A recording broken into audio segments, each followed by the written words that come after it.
सभी का स्वागत है। कुडमी जाति को अनुसूचित जाति जनजाति में शामिल करने की मांग को लेकर झाड़ग्राम के अलावा चकुलिया व चौंडी समेत कई जगह रेल चक्का जाम कर ट्रेनों का परिचालन हुआ ठप।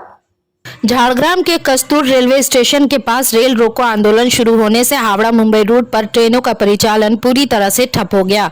झाड़ग्राम के अलावा चाकुलिया में भी कुडमी समाज द्वारा रेल रोको आंदोलन शुरू कर दिया गया है। आरपीएफ के जवान मौके पर पहुंचे हुए हैं।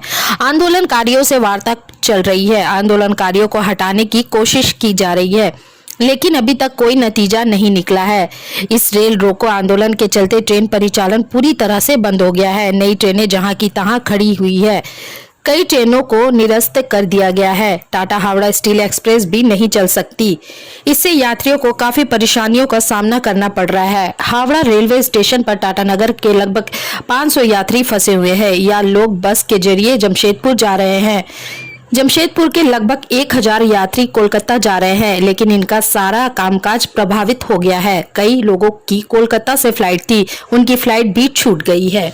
हावड़ा जाना था, लेकिन ट्रेन कैंसिल कर दी गई है, इसलिए हम लोग हावड़ा नहीं जाने पा रहे हैं। क्या लगता है किस जगह पर किस कारण से ट्रेन कैंसिल हुई, क्या पता चल पाया? ये सरिया खेमासुली के पास में खड़गपुर के पहले आदिवासी लोगों की एक कुडमी समाज है, उसको अपनी अनुसूचित जाति में शामिल करना था, लेकिन वह नहीं कर पा रहे हैं।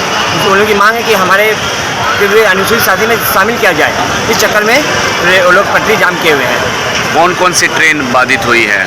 स्टील एक्सप्रेस, दानापुर, जनशताब्दी, इस्पात। आपको जाना था अभी हावड़ा, किस काम से जाना था? मुझे अपने व्यापार के सिलसिले में जाना था, लेकिन बहुत से यात्री मेरे साथ ऐसे भी थे जिन्हें हॉस्पिटल जाना था, किसी का फ्लाइट था, बाहर जा रहे थे।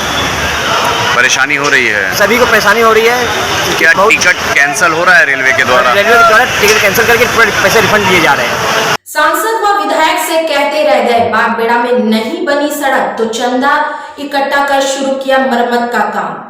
बागबेड़ा इलाके में लाल बिल्डिंग चौक से घाघेड़ी सेंट्रल जेल तक सड़क पूरी तरह जर्जर हो चुकी है। 7 साल से यह सड़क जर्जर है। नागरिकों का कहना है कि इनको सांसद विद्युत वरण महतो से लेकर विधायक संजीव सरदार से कई बार इस सड़क की मरम्मती कराने की मांग की, लेकिन कोई ध्यान नहीं दे रहा है। नागरिकों ने पथ निर्माण विभाग के अधिकारियों और डीसी ऑफिस में भी कई बार ज्ञापन दिया, लेकिन सब ने अनसुनी कर दी। इसके बाद लोगों ने आपस में चंदा इकट्ठा किया। चंदा करने के बाद सड़क का निर्माण कार्य शुरू हो गया है। लोगों का कहना है कि सारा तंत्र लूट खसोट में लगा हुआ है, कोई सड़क के निर्माण पर ध्यान नहीं दे रहा है। इलाके के ग्रामीणों का कहना है कि पाइपलाइन बिछाने के लिए सड़क को खोल दिया गया था, लेकिन उसके बाद सड़क की मरम्मती नहीं कराई गई। अब इलाके के लोगों ने मंगलवार से श्रमदान कर सड़क की मरम्मती का काम शुरू करवाया। पूरा रोड एकदम जर्जर है। आदमी, औरत, बच्चा लेकर के हमेशा गिरते रहता है। इसलिए यहाँ के जितना जनता है, सबके सहयोग से इस रोड को बनवाया जा रहा है, ताकि कम से कम पब्लिक को चलने के लिए सुविधा हो जाए। क्यों सरकारी तंत्र, नेता, सरकारी तंत्र खराब है, वो सब लूट खसोट में लगा हुआ है। किसी को जनता का चिंता नहीं है कि जनता को क्या तकलीफ हो रही है, क्या करना है। कितना चिल्लाइए, कितना मांग करिए, मीडिया में दीजिए, पेपर में दीजिए, कोई सुनने वाला नहीं है। सब अपना अपना कुर्सी बचाने के चक्कर में, ऊपर से लेके नीचे तक यही हाल है। सांसद व विधायक से कहते रह गए, बागबेड़ा में नहीं बनी सड़क तो चंदा इकट्ठा कर शुरू किया मरम्मत का काम।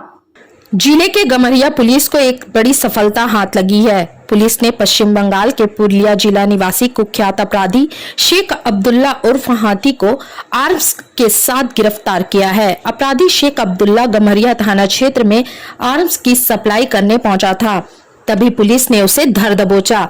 मामले के संबंध में जानकारी देते हुए थाना प्रभारी राजीव कुमार ने बताया कि उषा मोड़ के पास पुलिस द्वारा वाहन चेकिंग अभियान चलाया जा रहा था, तभी बाइक पर सवार अपराधी पुलिस चेकिंग देख भागने लगा। इसी क्रम में पुलिस ने सशस्त्र बल द्वारा पीछा कर शेख अब्दुल्ला को गिरफ्तार किया, जहां उसके पास से पुलिस ने एक रिवॉल्वर, 5 जिंदा गोली समेत बाइक के सीट के नीचे छुपा कर रखे एक देसी कट्टा को भी बरामद किया। अनुसंधान के क्रम में पुलिस को पता चला कि आरोपी पश्चिम बंगाल के पुरुलिया जिला अंतर्गत झालदा में 9 से भी अधिक आपराधिक कांड में शामिल रहा, जिसकी तलाश बंगाल पुलिस को भी थी। पुलिस ने आरोपी के मोटरसाइकिल को भी जब्त कर जेल भेज दिया है। सुबह एंटी क्राइम चेकिंग के दौरान जहां हमारे पदाधिकारी आनी रितेश कुमार चंदन कुमार कर रहे थे, इसी बीच में एक मोटरसाइकिल चालक पुलिस बल को देखकर घूमकर भागने का प्रयास किया। इन लोगों ने उसको पकड़ा।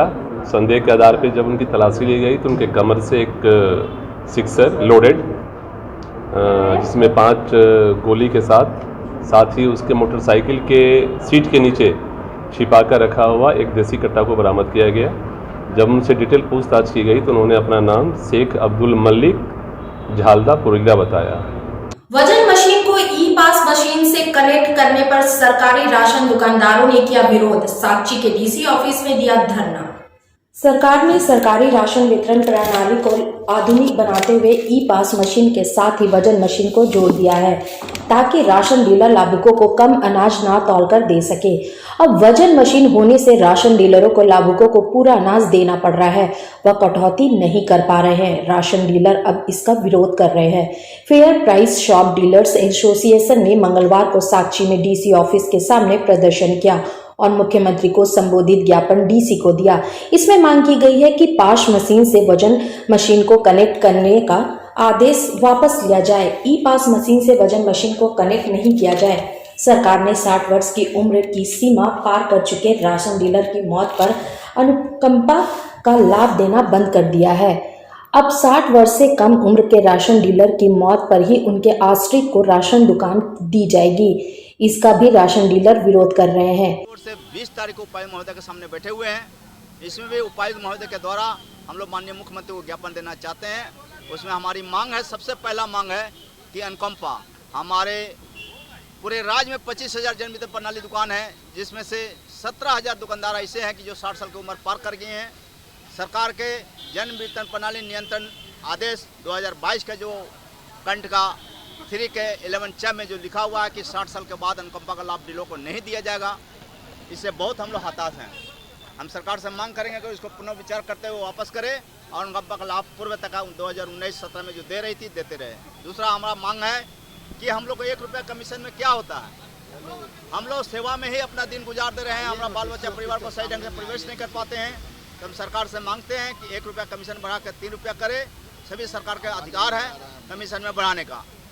तीसरी डिमांड है कि सरकार नवीकरण शुल्क 2,000 रुपया से बढ़ाकर 5,000 रुपया कर दिया।